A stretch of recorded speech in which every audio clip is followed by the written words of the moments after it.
보이스피싱 범죄 올해 신고 건수만 2만 건을 넘었습니다. 피해자 평균 손실액은 3,300만 원. 더 무서운 건 80% 이상이 직접 송금했으니 은행 책임이 없다며 보상조차 못 받았다는 겁니다. 하지만 이번 정부 대책으로 24시간 365일 차단 체계와 금융사 공동배상이 도입됩니다.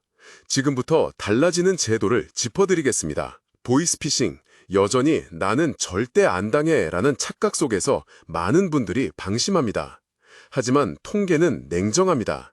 2025년 상반기만 해도 신고된 피해 건수가 2만 건을 넘어섰습니다.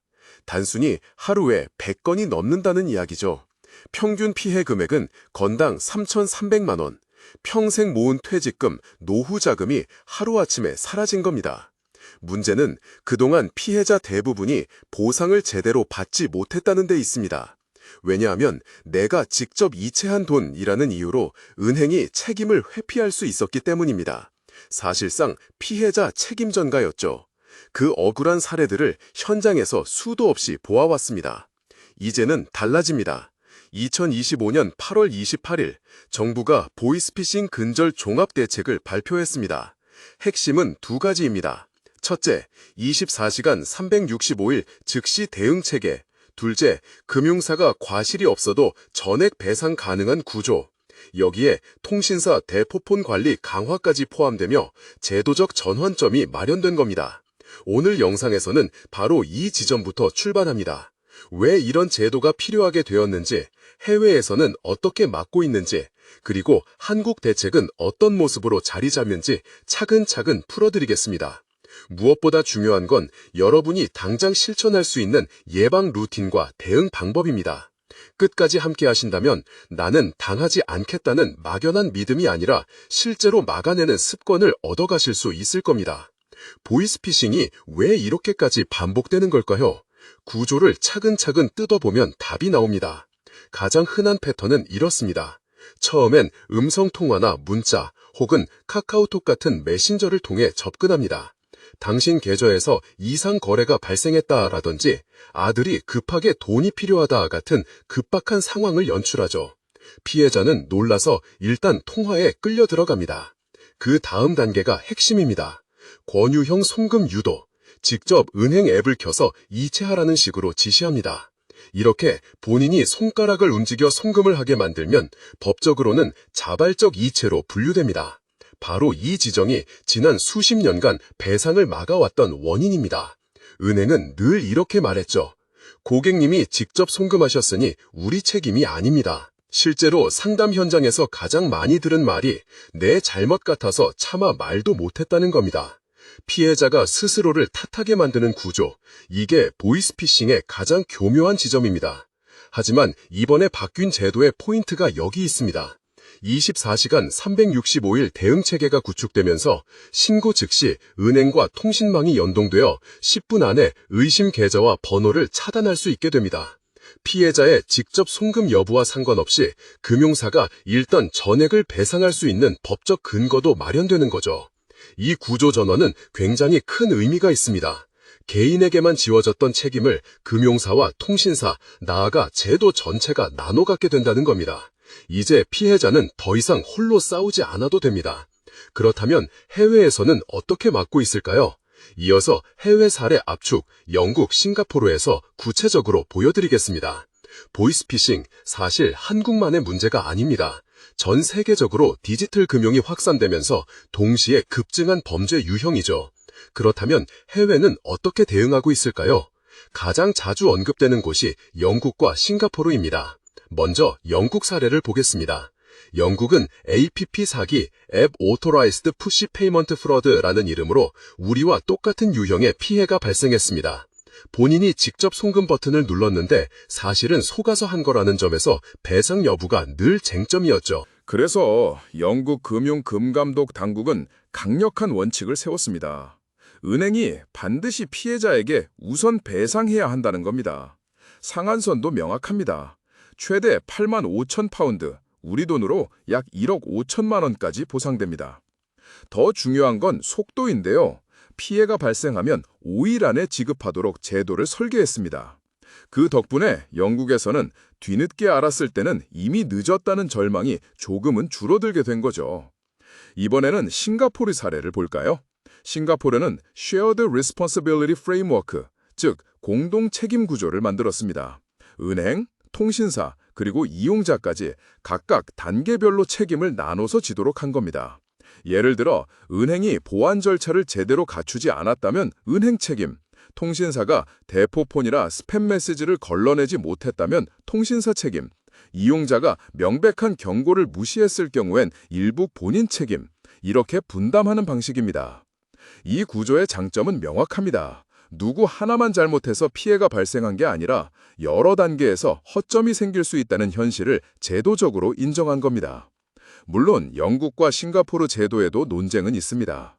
영국에서는 중대한 과실을 어디까지 인정할지, 예컨대 피해자가 수차례 경고를 무시했을 때도 전액 보상이 맞느냐 하는 문제가 여전히 남아 있습니다.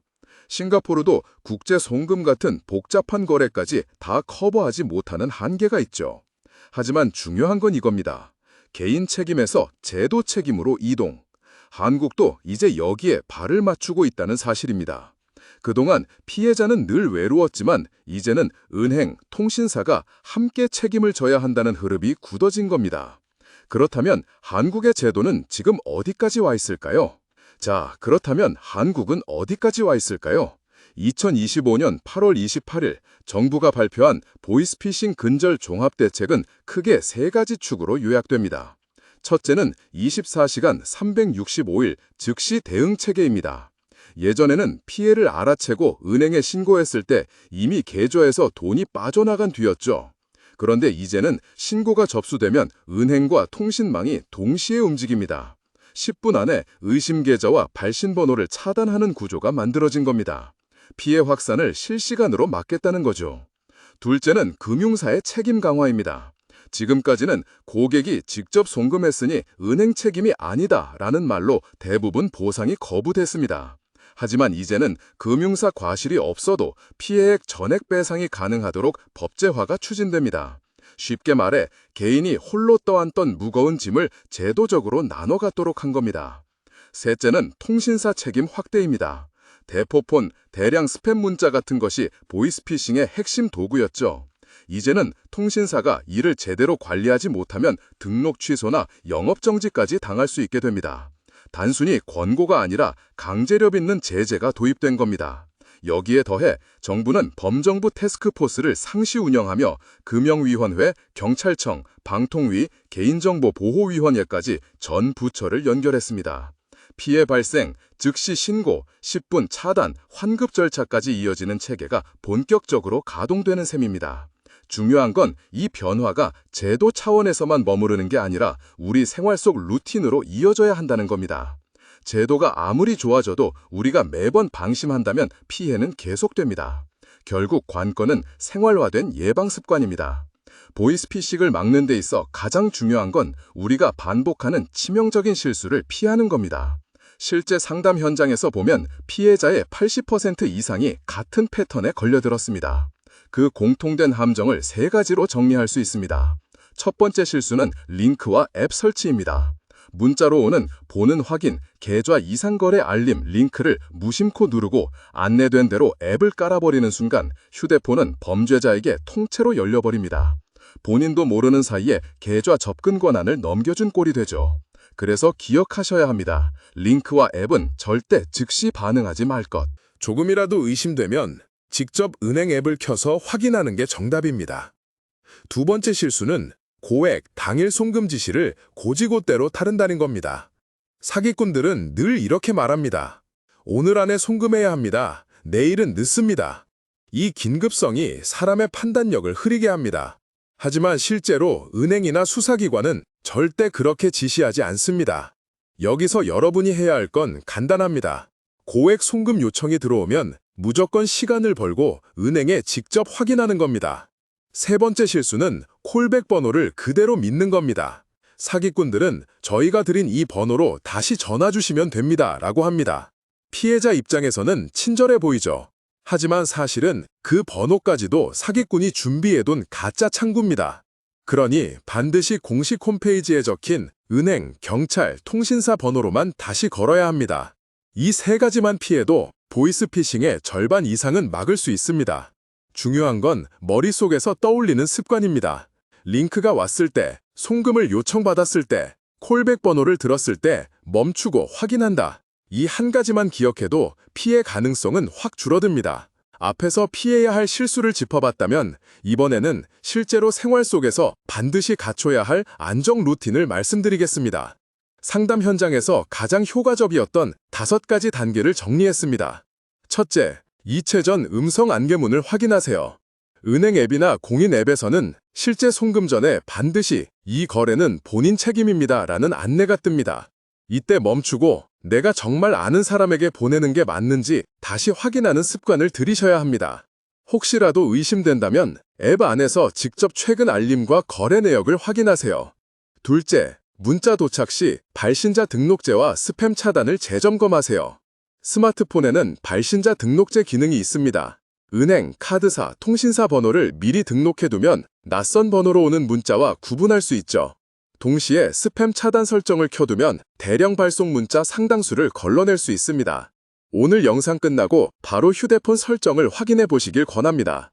셋째, 가족끼리만 아는 암호 문구를 운영하세요. 예를 들어 가족끼리 갑자기 송금 요청이 오면 우리 합의 문구를 먼저 말해라 라는 약속을 정해두는 겁니다. 어제 먹은 반찬이 뭐였는지 같은 일상적인 질문도 좋습니다. 사기꾼은 절대 알 수 없는 작은 암호가 가족의 돈을 지켜주는 방패가 됩니다. 넷째, 피해 의심 시 즉시 112 금융회사, 통신사에 동시에 신고하세요. 핵심은 동시입니다.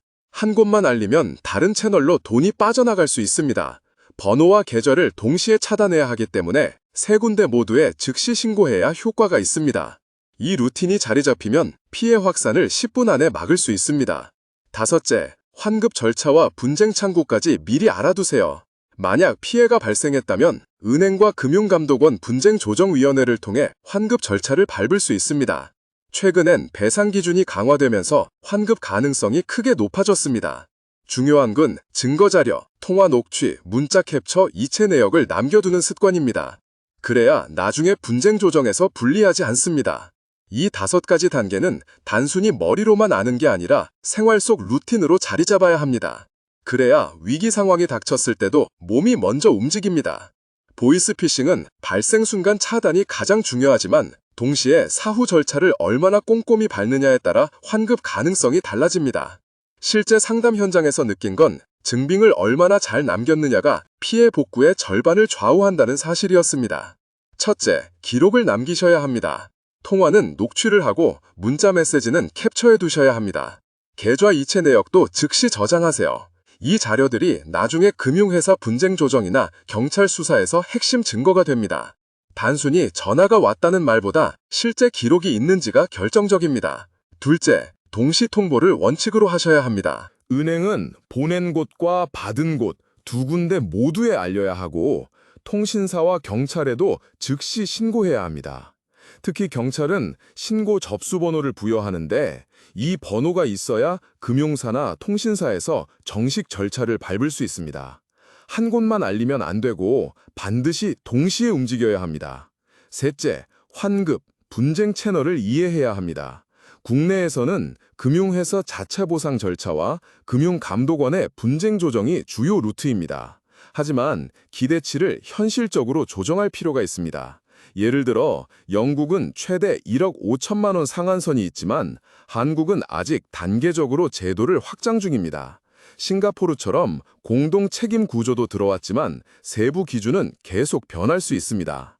따라서 항상 2025년 8월 28일 기준 발표 내용임을 기억하시고 최종 조건은 정부 고시와 은행, 통신사 공지를 꼭 확인하셔야 합니다. 여기서 중요한 건 혼자가 아니라는 겁니다. 피해자 개인이 홀로 감당해야 했던 시대는 끝나가고 있습니다. 제도는 이미 바뀌었고 금융사와 통신사, 국가가 함께 책임지는 구조가 만들어지고 있습니다. 우리가 할 일은 단 하나, 생활 속 루틴으로 대응 습관을 굳히는 것입니다. 오늘 영상 보신 김에 가족과 바로 한 가지씩 해보시면 어떨까요? 부모님 휴대폰에서 스팸, 차단 설정을 켜드리고 가족끼리만 아는 암호 문구를 정해두는 것, 그리고 최근 수상한 문자 캡처 한 장을 은행과 통신사 스팸 신고 창구에 올려보는 것, 작은 실천이 큰 피해를 막습니다. 오늘 영상에서 꼭 기억해 주셨으면 하는 건 3가지입니다. 1번, 부모님 휴대폰, 스팸, 차단, 발신자 등록 설정 점검하기. 2번, 가족끼리 비밀 암호 문구 정해 메모 앱에 저장하기. 3번, 최근 수상한 링크 문자 스크린샷 보관 후 은행, 통신사 스팸 신고하기. 이 3가지만 해도 피해 가능성은 절반 이상 줄어듭니다. 마지막으로 꼭 부탁드리고 싶습니다. 오늘 이 영상을 부모님과 가족 단톡방에 공유해 주세요. 덕분에 막을 수 있었다. 덕분에 돈을 지켰다. 이 말을 듣게 되실 겁니다.